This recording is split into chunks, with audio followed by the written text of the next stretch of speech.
Good morning. All right. So, thanks, Dale and Selah team. This is amazing. So, I'm here today to do my testimony. A little bit testimony, a little bit science class, I guess, because I'm doing a testimony about MS. So I came to College Drive in 2005 after I met my husband Ian. We became members in 2008, and since then I've been a member of the youth ministry, young adult ministry, worship ministry, and currently serve on the women's ministry team with Jackie Reimer and Sophia Siemens. So, I mean, if you want to go check out the women's bulletin board after the service, see what's coming, feel free. So I work here at the church. I enjoy my job here. I meet lots of people, students coming in the next week or two. Just that's such a life-giving experience. Visiting with them, people who come in just throughout the day, drop off coffee, stop in and say hi. People who think they're going to the college but come into my office to ask where the library is, and we get to strike up a conversation about what they're doing and what's up. And so that's one of the things that I really enjoy about working here. But another thing that I enjoy about working here is just the fact that I'm on a staff team who I can be real with. So we pray and we laugh and we talk together, and we've built some friendships, which I think is completely awesome. And then for those of you who don't know, but I think I've already just said it, I have multiple sclerosis. And when I'm here in staff meeting with Kimball and Charmaine and Carson, I don't feel like I have to fake how I'm doing, which is a really awesome thing. So I guess it's just the staff team that I really enjoy the most here in being real and just kind of being friends.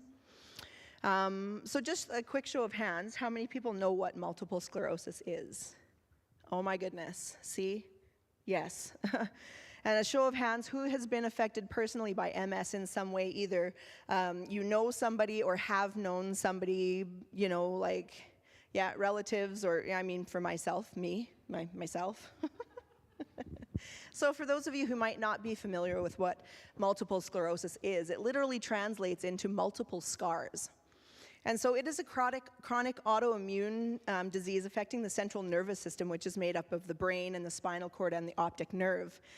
And so when you hear autoimmune, I think we automatically think that it's a compromised or weakened immune system. But what MS is the immune system gathering its army and going, hey, nerves, I'm going to get you. And it does, sometimes in really, really bad ways. So the disease attacks the myelin, and the myelin is the protective coating or the armor around the nerves, which allows smooth impulses from the brain through the spinal cord to the rest of the body. And when that myelin gets damaged, it creates scar tissue or scleroses, and that can disrupt the nerve impulses and damage the nerve fibers. So the real kicker of this thing, though, is that no one knows how it starts. No one knows how to prevent it or stop it. And even though there's research being done every day to find causes or ways to prevent it, there is no, to date, there is no cure for this thing. So Canada, actually, the statistics are, and I got some of this information from the MS Canada website. So Canada has the highest rate of MS in the world, and Alberta has the highest rate in Canada. Southern Alberta, the highest rate in the province. That's why so many of us know what this is. In my direct circle of family, friends, and neighbors, there are 6 of us, besides myself, who have MS, people I'm in communication with every day or have been frequently over the years. So my first notable symptoms showed up October of 2003 when I was at the ranch doing some cattle work with my family. And this was October in southern Alberta on the open range. It was a cool and windy day, and so when my legs started feeling suddenly very cold, I kind of just attributed it to the effects of the weather. When that sensation didn't go away, I thought, okay, well maybe it's a pinched nerve or something from riding a horse or hopping a fence. You know, I've hurt myself hopping fences before. Yeah, so I thought maybe that... No, it's true. Yeah, no, yeah. Sprains happen when you do that kind of stuff, just willy-nilly. So a few weeks later, though, that sentence, the leg thing didn't go away, but then a few weeks later, I started feeling this, what it's called,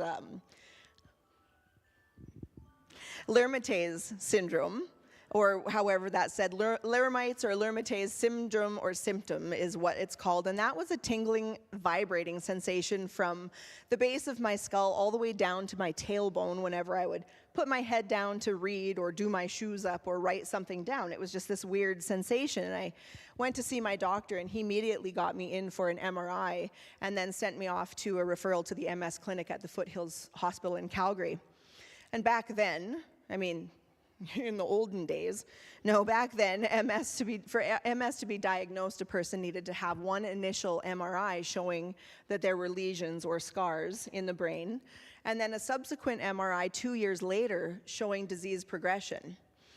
So when I went to the MS clinic for the first time in 2004 after an MRI, the doctor there told me, yeah, you have lesions in your brain and on your spinal cord, and it will likely turn into MS. I didn't really still know what MS was. The doctor did a good job trying to describe to me what it was, but I was freaking out, so I didn't really hear it. But then in March 2006, March 23rd, 2006, which I guess was my official diagnosis date, and after some neurological exams that the doctor did at the Foothills again, I was told that I didn't need a second MRI, and he leaned back in his chair and he went, "I think you have MS." And I was like, "You think I have MS? Like you think?" That seems like a pretty uncertain diagnosis for a permanent and progressive and unpredictable disease. So I spent, thank goodness my mom was with me that day. I spent the whole ride from Calgary crying and being angry and not knowing what MS was. And I was like, well, that's it. I'm gonna die, because I wasn't sure what it was yet. So and I actually then spent a few years in denial, visiting other doctors for second opinions because I just didn't feel sick until all of a sudden I did. In 2011, 5 years after my diagnosis and many doctors later and, trying to deny what I had, I could no longer deny that those symptoms that I had were there and that I had MS. And I have indeed procured an impressive collection of symptoms since then, and I admit, and will also attempt to hide on occasion, the fact that I feel like garbage most of the time. I'm grateful, though, that my condition has remained stable with very few changes over the last decade, but those changes nonetheless have caused significant issues. They don't call us MS warriors for nothing, because we fight battles on a regular basis. Our brains and immune systems against our bodies, just like attacking and being like, no, I'm gonna get you.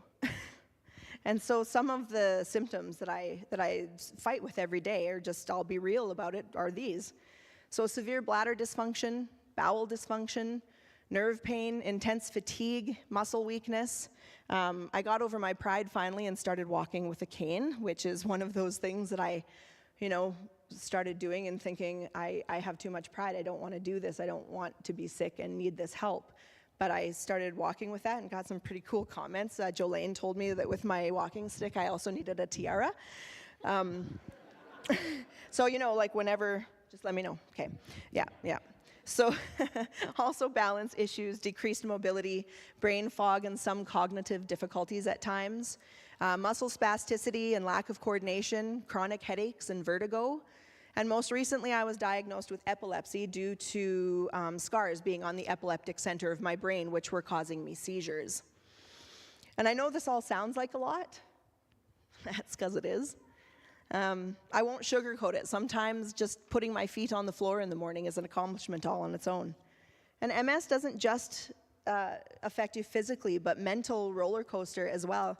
And after 17 years, I finally sought counseling for the anger and frustration that I've been feeling all of these years, because I've just not gotten over the anger that this is happening to me.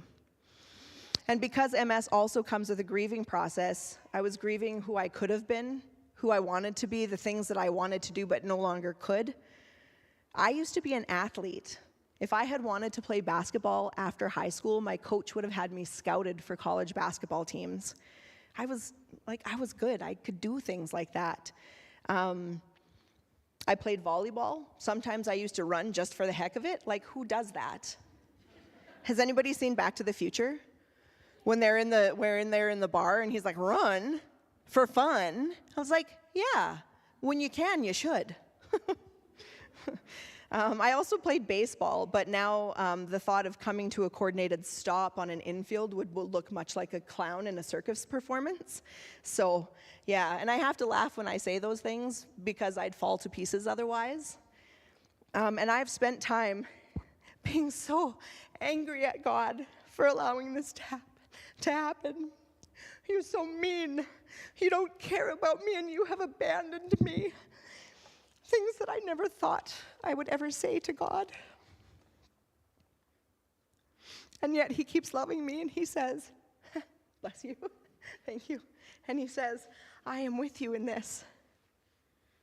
When Ian and I started our lives together, we had dreams, traveling, doing road trips, doing activities, children. But life altered our dreams, and there are moments of intense regret and guilt that I feel knowing how much my health has affected my love as well. And I struggle to overcome the lies I believe that tell me that I am ruining his life. But for better or worse, right? Like, why does this always seem the worst? And yet he continues to love me. I am with you in this, he says. And I've prayed many times for God to take this stupid, useless, no good for nothing disease away from me, because what good is it? It's pointless. I don't see the point in this. And even when I think of days like that, I still have to try and remember for myself that I don't know if I'll ever get used to this, but there are things that I do know. That one, that God has never and will never leave me alone in my struggles. And those lyrics, even when I don't feel it, even when I don't see it, you are here. And I know, number two, that God will never heal me from MS. And that's okay, because I believe that had it not been for MS, I wouldn't have met and gotten to know some pretty wonderful people. If not for MS, I would have never met Alan Rancier's sister, Elaine, who early in my journey with MS met with me a few times, kind of told me about MS and what are things that I could come to possibly expect. She also told me to keep my chin up and never be afraid to ask for help. And finally, I'm taking her advice. And I think of her often, and I hope she knows how grateful I am to her. So I don't have her number, but if you could relay that, Alan, I'd appreciate that. If not for MS, I wouldn't know my good friend Jamie, who also has MS. And I wouldn't have had the immense privilege of performing with her in her master's thesis presentation about exploring MS through song. And if not for MS, I would not be called on by my doctors to meet with other patients and talk to them who are facing similar challenges and similar treatments that I'm going through to combat my symptoms. I get to talk with them, I get to hear their concerns and tell them all about things, and hopefully that helps to alleviate some of their fears that I was feeling when I first started this journey.